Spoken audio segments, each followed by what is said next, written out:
A special thanks to Adrian Dack from the Project ACHERON Discord server for the assistance in the production of this video. In a prior video, I explored the conditions in detail of the double Y syndrome, a genetic abnormality that appeared in humanity in and around the 22nd century. However, in this video, I only gave basic examples of how the disease may have originated. However, between then and now, I was talking with a member of the Discord, and we actually came up with a very interesting origin for the disease, and one that would seem to fit well in the dystopian depiction of the future that is the alien universe. I advise, if you haven't seen my previous Double Y video, to go and watch that, and then check that out first, and then come back to this video so that you have some context. Also, in this video we will be discussing some controversial topics like transgender surgeries and sex change procedures, so if you feel uncomfortable listening to this, please just turn the video off. But if you are, just keep in mind that this is purely just a theory, it's a fake universe, so don't take it too seriously. And anyway, this video is in full support of it anyway, it's just exploring a fake disease, so no harm feelings.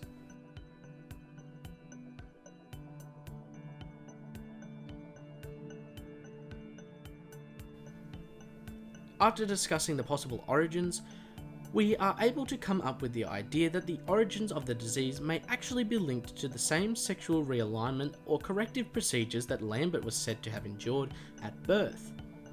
This got us thinking. The alien universe from an early 21st century begun to develop advanced medical and cosmetical procedures for body modification through traditional surgeries and gene therapy. Now, to begin with this theory, we need to make a couple of distinctions. For our theory to work, there needs to be at least 3 separate kinds of these procedures, specifically in the area of sex change. This will become important in a minute, so there would need to be a type 1, a combination of hormonal supplements and physical surgical body modifications, something very similar to, but slightly more advanced to what we have today. This process of sex change leaves much to be desired, as a man becoming a woman cannot bear a child, whilst a woman becoming a man cannot inseminate. It is basically all cosmetic. To a large degree, it is also quite dangerous due to the intense and invasive surgery and dramatic hormonal treatments required. Type 2. This is the important one for our theory, and it is the first of its kind gene therapy, which can be taken and actually induce a metamorphosis, changing a woman into a man via changing the chromosomes from XX to XY and vice versa. Now, it's because type 2 is new and experimental, yet effective, it is much better than the alternative of type 1 surgery, and may actually be quite cheap. Type 2 genetically converts the bodies of the patients from one sex to another. Their bodies and reproductive systems are able to bear and inseminate, allowing for the sex change procedure recipients to have their own children. However, there is a snag. Type 2 would not be able to change the gametes, or otherwise known as sex cells of the body, which we commonly refer to as eggs and sperm. They would actually remain the same, meaning that a male to female would pass on an egg with an XY instead of the traditional XX, and the opposite for a female to male's sperm cells. This creates some very interesting biology that we will explore very soon. And just to mention very quickly, type 3 is the advanced type and most likely the second rendition of type 2 treatment. It is massively expensive and would holistically transform a male into a female or vice versa. There is practically no downside to this procedure, and both their body and sex cells are completely changed to the opposite sex, with the patient being able to sexually reproduce without consequence. Type 2 is where our problem lies. So I have on screen some cards to help follow along with this explanation. For starters, those who know that the traditional human female's sex cells, or an egg, always only contains 2 X chromosomes, meaning that the child will be a girl. whereas a traditional human male will instead have an XY chromosome in the sperm cell and is responsible for determining the sex of the offspring, with the female's X chromosomes either linking up with a X from the sperm or a Y from the sperm. If there are two X's, it will be a female offspring, and if there is an XY, then it will be a male offspring. Now, the problem arises from people using type 2 sexual orientation procedures is that a female to male sex realignment, that in a female to male sexual realignment, there is the possibility for the condition of DY becoming quite prevalent in only a few generations of humans, and this is how.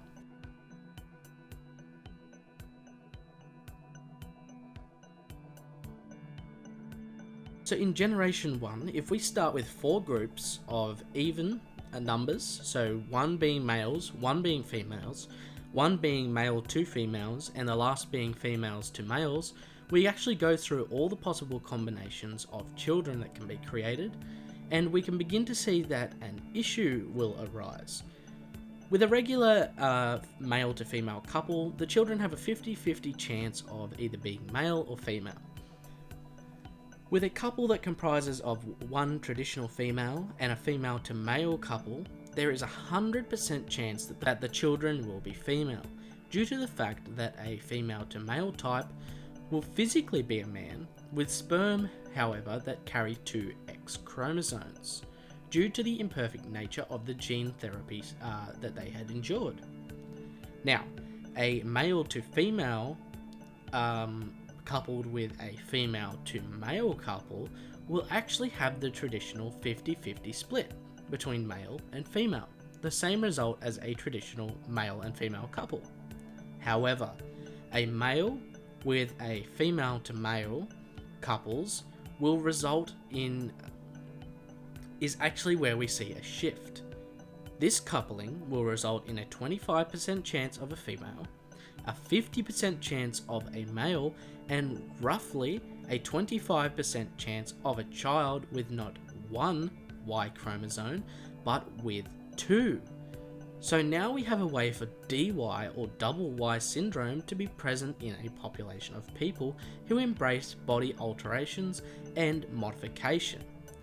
This is a very real possibility in the near future, and it's where our society seems to be leading. Now, working with our current ratio and seeing that each person had the same number of children, this population would see a 6.25% of its total population suffering from the effects of DY.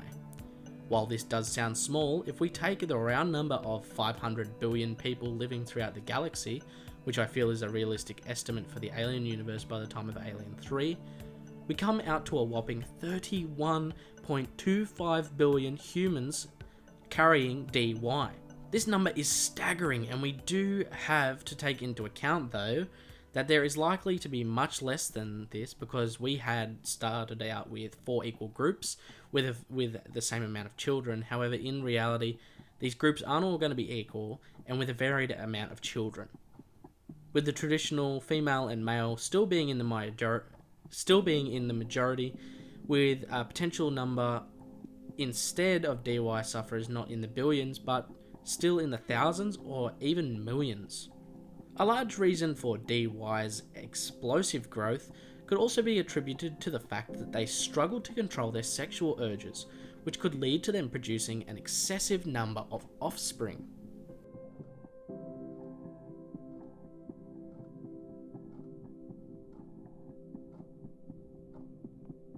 Now, as we take a look at a second generation, we have to take into account that we have a new player in the gene pool, a 5th element if you will.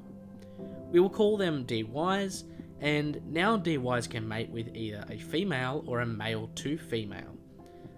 This means that a DY female couple would result in 100% male offspring. If a DY and a male to female were to mate, then there would be a 50-50 chance of the child either being male or DY. And this is where the particular danger begins. There is no chance, if a DY reproduces, that they will produce a woman. So if we compare the data from both generations, we come out with a total population of Generation 1 consisting of 56.25% females, 37.5% males, and 6.25% DY sufferers. However, by Generation 2, the statistics become somewhat more troubling, with DY sufferers nearing 10% of the total population, closing in on around double the previous generation. There would also be an increase in males, seeing that they are now at 45% in the population, and a significant drop in female births, dragging the female population of Generation 2 down to also 45%, seeing an 11.25% decrease. This is where the seriousness of DY condition starts to rear its head. As within only a few generations, the number of males and DY sufferers will continue to grow significantly, whilst the female population continues to plummet.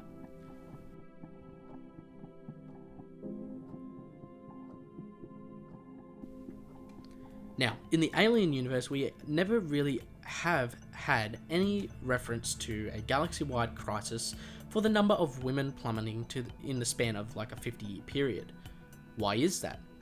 Well, there are a few reasons, and again, one reason could be because we are using a specific ratio that is unrealistic when concerning real population dynamics of a galaxy. Now, a big reason we don't see this condition running rampant, I think, is because of the specific traits that DY sufferers carry, including the massive aggression and sexually violent nature of the sufferers. We know that DY makes the sufferers very likely to commit horrific, violent, physical, and sexual crimes, which would take a lot of these people off the streets and into prison facilities. This could have helped stem the tide of the growth of the condition through the population of Middle Heavens.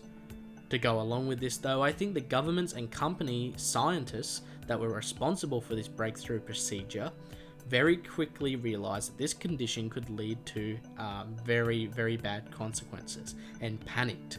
So they worked hard to develop a Type 3 procedure, and they still though had to deal with what they had created with the DYs. And due to their violent nature, a very quick political campaign, I feel, could have seen them all placed in the same group as a collective label, as a danger to society, being labelled as thugs, murderers, and rapists, and separated from the gene pool and society by placing them into DY correctional facilities, such as the one we see in Alien 3 in Fury 161. Which we know housed at its peak around 5,000 inmates, and records indicate that there were many facilities on other worlds, with the total number of DY sufferers nearing the 4 million mark by the early 22nd century. Now, something of concern is that those sufferers with the disease are imprisoned when not all of them should be.